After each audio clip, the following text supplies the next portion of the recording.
Bom dia, boa tarde a todos vocês. Espero que todos estejam bem e vamos começar mais uma semana de aulas. Nessa segunda semana, a gente já vai ter algumas coisas diferentes.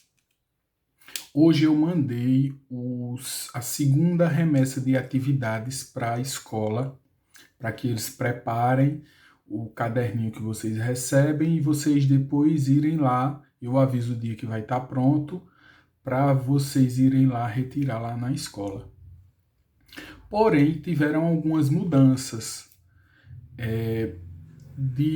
das características que eram e das características desse novo caderno. Por quê? Nesse novo caderno, eu coloquei atividades escritas para todos os dias. Porque o que foi que eu percebi? As atividades que não tinha uma tarefinha lá impressa, nem todos conseguiram fazer.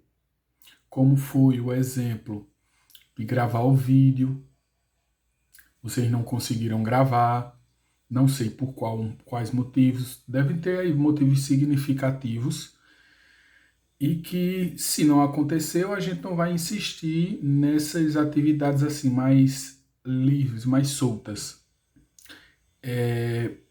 Essa primeira semana foi uma semana de testes para a gente reconhecer o quanto vocês conseguiriam interagir com as minhas metodologias. Isso não quer dizer que foi uma semana ruim de atividades. Foi uma semana proveitosa, sim. Muitos de vocês me entregaram as atividades. Alguns até cobraram assim, professor, tem alguma coisa errada? E eu não dei a devolutiva, não entreguei dizendo o que estava certo ou o que estava errado. Eu fiz essas correções, sim, de quem me entregou. Porém, o meu objetivo nessa primeira semana não era aferir a quantidade de acertos que vocês iriam conseguir, mas eu queria acostumar vocês a me entregarem essas atividades. Nessa primeira semana, eu consegui criar esse hábito na maioria de vocês que estão participando, graças a Deus, e essas correções qualitativas vão ocorrer a partir de hoje. Hoje nós temos aula de ciências e de ensino religioso. A explicação das duas vão ser juntas, num vídeo só. E, no mais, está ocorrendo essas aulas de uma forma satisfatória. Eu queria que mais alunos da nossa turma tivessem acesso à plataforma, né, essa plataforma de comunicação, porém, infelizmente, nem todos conseguem ter acesso. Tenham um bom dia e vamos para a atividade agora. Voltamos aqui. Aqui na aula de ciências, hoje nós vamos estudar os estados físicos da matéria. Eita, professor, físico, não é de educação física, não, de correr lá na quadra? Não, minha gente. Estados físicos da matéria é como tudo do que é feito o universo está no seu estado. Sólido, líquido ou gasoso. Esses são os três principais estados físicos da matéria. Sólido. Começando por sólido aqui, representado por essa letra S. Sólido vai ser qualquer coisa que você toque e tenha, por exemplo, eu vou pegar essa lanterna aqui, ó. Quando você bate assim nessa lanterna, essa lanterna não é frágil, não é uma coisinha mole, não é? Ela não é resistente, então ela se encontra no estado sólido. Estado líquido é qualquer coisa que esteja em forma parecida que ela escorra. Por exemplo, água em temperatura ambiente aqui no Brasil. Ela vai estar líquida. Por exemplo, uma garrafa d'água. Dentro da garrafa d'água, se ela estiver cheia de água, a matéria que está dentro da garrafa vai estar no estado líquido. E estado gasoso, que está representado aqui, você não sei se está parecendo um alface, não sei. Mas isso aqui, a intenção quando eu desenhei era que parecesse um gás. Por exemplo, onde é que a gente encontra um gás? A água, quando ferve, aquela fumacinha que sai, aquilo é água também, só que no estado gasoso. É uma água que evaporou. Aí aqui eu exemplifiquei para vocês 3 formas de onde a gente encontra esses estados da matéria. Aqui eu tentei desenhar um aglomerado de pedras. Então, essas pedras aqui, elas estão no estado, o estado físico da matéria delas é sólido.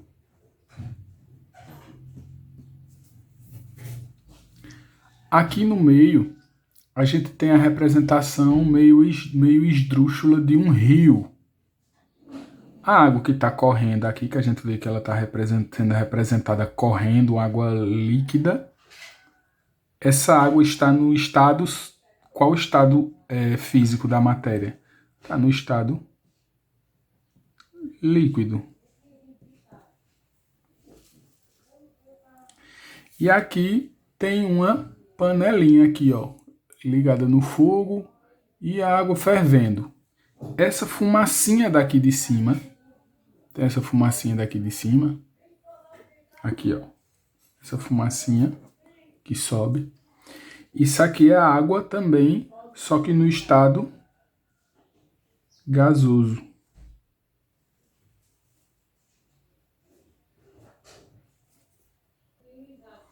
E agora, continuando aqui, eu queria discutir com vocês sobre os estados físicos da água, para facilitar os exemplos.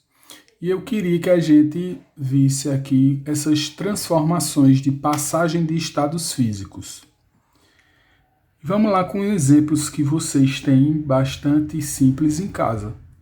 Lá na geladeira de vocês, quando a gente coloca água, lá naquelas caçambinhas aqui, aqui no Nordeste a gente chama de caçamba, mas o nome certo desse aqui eu acho que deveria ser bandeja.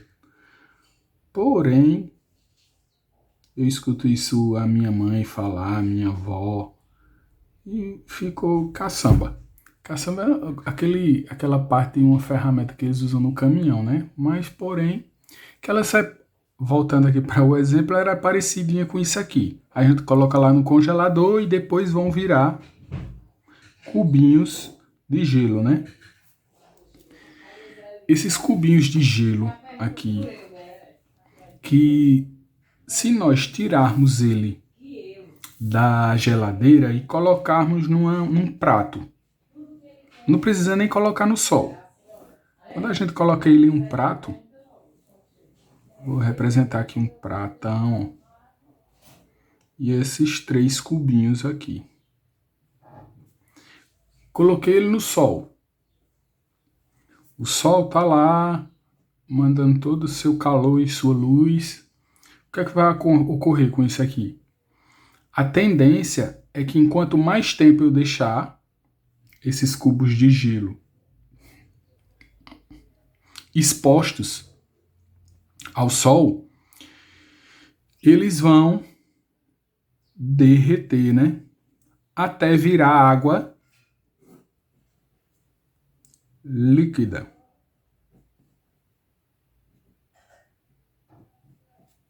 Certo? Então, nesse prato, aí eu já não vou ter mais a água no seu estado sólido. Eu vou ter a água em seu estado líquido. Agora, se eu pegar essa água no estado líquido e colocar ela numa vasilha, Fui e derramei todo esse conteúdo daqui de dentro para cá. A água vai estar aqui e eu pego uma vela. Uma vela. Não precisa nem ser uma chama muito potente. Uma vela.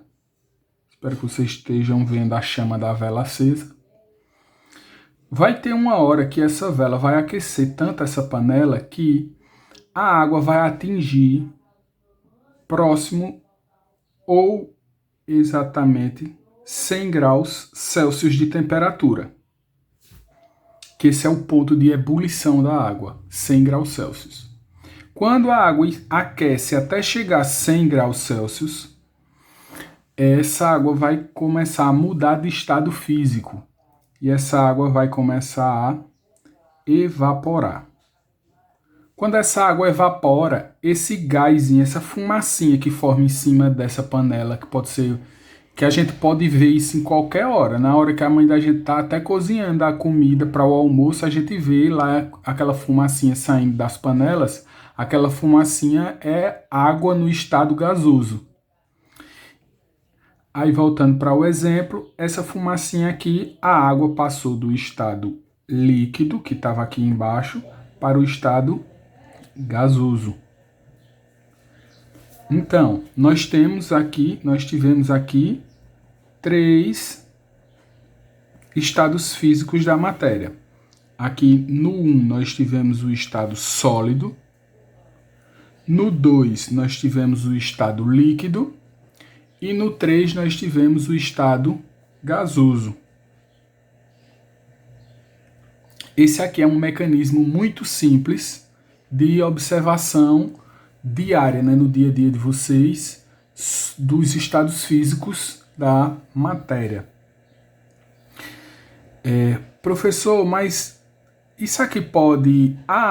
o sólido pode transformar direto para o gasoso? Será que a água consegue passar do estado sólido direto para o gasoso sem passar pelo líquido?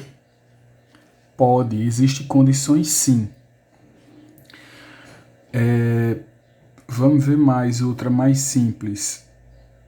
O gasoso pode se transformar em sólido de uma vez? Pode também. O gasoso pode se transformar no líquido? Pode.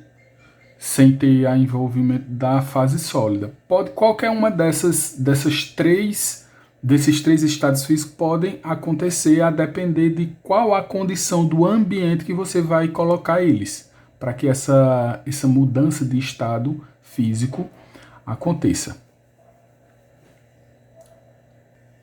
Voltamos agora com a aula de ensino religioso, que a gente está vendo que são explicações bastante resumidas, bastante simples, que a gente vai tendo por essas videoaulas, apesar de que também é pouquíssimo tempo para que a gente desenvolva esses conteúdos, né? Por isso que tem que ser tão resumido. Às vezes até são negligenciados até alguns pontos que a gente acha que normalmente é principal, né? Uma coisa que não pode faltar na explicação, mas às vezes nesses vídeos a gente não pode se aprofundar tanto. Hoje na aula de ensino religioso nós vamos discutir a presença dos costumes religiosos nas instituições. Primeiro a gente vai começar mostrando quais as religiões que têm mais seguidores no Brasil, os maiores grupos religiosos. Não está em ordem de tamanho, porque até o interesse aqui não é saber quem tem mais e quem tem menos, é só os que são os mais atuantes, né, na nossa sociedade. Nós temos o catolicismo, né? Catolicismo é lá da Igreja Católica, é a Igreja Católica que tem os padres, bispos, tem o Papa, que é o chefe geral da Igreja, que é o Santo Padre, o Papa, né, como é chamado na religião católica, e que uma boa parte da população brasileira é seguidor do catolicismo. Nós temos também os evangélicos. O nome, a terminologia correta para se elencar, né, se chamar esse movimento neopentecostal no Brasil, não é evangélico, mas esse é o nome que mais se usa na nossa região, por isso que eu coloquei aqui para não bananar a cabeça de ninguém. Então, são os evangélicos, né, são os movimentos neopentecostais que foram resultado de uma revolução feita por Martim Lutero, que era um padre que se revoltou, achou que não era que a Igreja Católica não representava o movimento cristão do jeito que deveria ser, e ele criou o movimento evangélico lá na Europa. E foi se desenvolvendo até chegar onde chegamos, né? Tem um movimento espírita também, que é originado, um movimento por Allan Kardec, se eu não me engano. Me desculpem a falta de aprofundamento, mas é um rito religioso no Brasil que é bastante importante, tem um movimento de pessoas grande e que tem vários adeptos, promovem muitas ações sociais. A gente vê o pessoal do grupo, os espíritas, promovem muitas ações sociais de ajuda às populações que estão desamparadas, que é um ato que todo mundo, independente de religião, tem que ajudar essas pessoas para que elas não sofram tanto. Esse pessoal que estão em situação de rua. E nós também temos uma bastante popular, né, que é as religiões de matriz africana, que vieram lá dos escravos, quando os escravos vieram para o Brasil, que eles eram sequestrados lá na África e vinham para o Brasil, aí aqui eles também desenvolviam as suas atividades religiosas, né, como por exemplo o candomblé. O candomblé é uma religião de matriz africana que é bastante popular entre os escravos, né? Era a única religião que eles tinham. Aí, qual a intenção disso aqui? Da gente elencar primeiramente tudo isso aqui.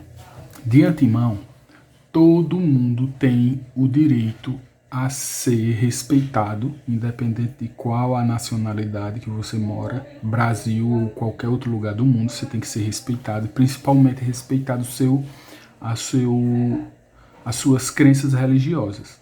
Todo mundo tem o direito de exercer e desenvolver as suas atividades religiosas, independente de qual seja a sua religião. Contanto que respeite a vida, respeite a dignidade do outro e promova o bem, né? De antemão que isso seja a promoção do bem. Na nossa cabeça, uma religião seria o ideal que se praticasse em qualquer lugar, né? Nas escolas, se praticasse na prefeitura, no estado, na Câmara de Vereadores, qualquer lugar. Porém, vocês pensem comigo, se a gente escolhesse, por exemplo, uma religião para que fosse colocada para seguir na escola, se a gente colocasse o catolicismo, esses outros grupos não ficariam desamparados e teriam que ser obrigados a seguir os ritos católicos? Eu não acho que isso seria muito justo, certo? Se a gente colocasse para fazer as escolas seguissem os costumes das igrejas, das religiões evangélicas, também ficaria injusto com esse restante da população. A mesma coisa se fosse com os espíritas e a mesma coisa se fosse com as religiões de matriz africana, né? Aí o que é que acontece? Através de lei, por força de lei, o Brasil ele é um país que não tem religião. Todas as instituições brasileiras elas não podem exercer nenhuma direção religiosa nas suas práticas, né? Isso está previsto na Constituição, que o nosso país é um Estado laico. Não é que ele proíbe religião de lugar nenhum, mas ele, nas suas instituições públicas, não podem dar uma tendência de ser qualquer uma dessas religiões aqui. Ela tem que ser neutra. Ela tem que apenas respeitar todas as religiões. E não pode ser um Estado que promova, por exemplo, os direitos do catolicismo, os direitos das igrejas neopentecostais, nem os espíritas. Por que isso é importante? Porque um Estado laico, logo ele sendo laico, mais facilmente ele irá respeitar, englobar as outras religiões e as respeitando também. Como vocês estão prestando atenção, isso aqui eu estou tentando mostrar a vocês a importância de se respeitar a diversidade.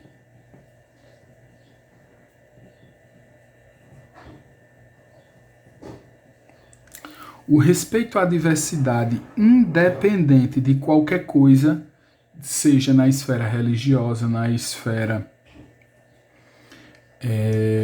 comportamental, qualquer uma dessas esferas, você tem que respeitar a diversidade de pensamentos e cabeça que a gente tem dentro do nosso mundo, né? Para que a gente possa conviver com todo mundo de uma forma boa, de uma forma saudável, alegre, para que não ocorram problemas como guerras civis, como a gente vê em outros países que não são estados laicos. A gente vê muito dentro desses países guerras entre o seu próprio povo por motivo de diferença de religião, que não é uma coisa que é saudável nem faz bem a ninguém, porque tantas pessoas sofrem com essas guerras, com pais que são assassinados e ficam crianças órfãs, crianças que são acidentadas, né? Tem sequelas desses combates, sem a necessidade, porque o Estado lá não é laico, é um Estado que tem uma religião. Mas, infelizmente, aí eles não promovem esse respeito à diversidade, infelizmente. Mas, pouco a pouco, a gente vai começando a colocar isso na cabeça das pessoas e vai se propagando no mundo até que um dia a gente consiga, né, conviver com todas as religiões sem ter problema nenhum. Mas também no Brasil não é simples do jeito que eu estou falando, esse respeito à religião, porque às vezes acontece muita discriminação com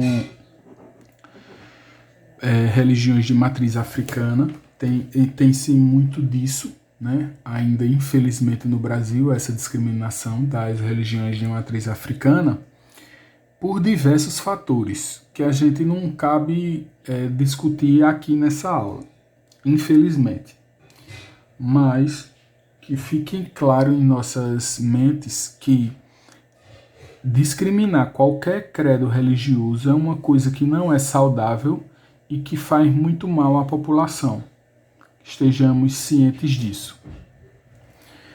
No mais, eu vou colocar um questionário para a gente responder. Eu vou colocar o questionário lá no WhatsApp.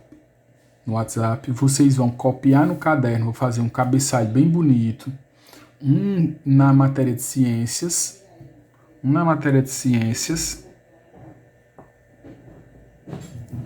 um cabeçalho normal, tudo, e vai copiar as questões de ciências, e outro cabeçalho na disciplina de ensino religioso, que vocês vão fazer também um cabeçalho, vão notar, né, as questões, as perguntas, e vão responder lá.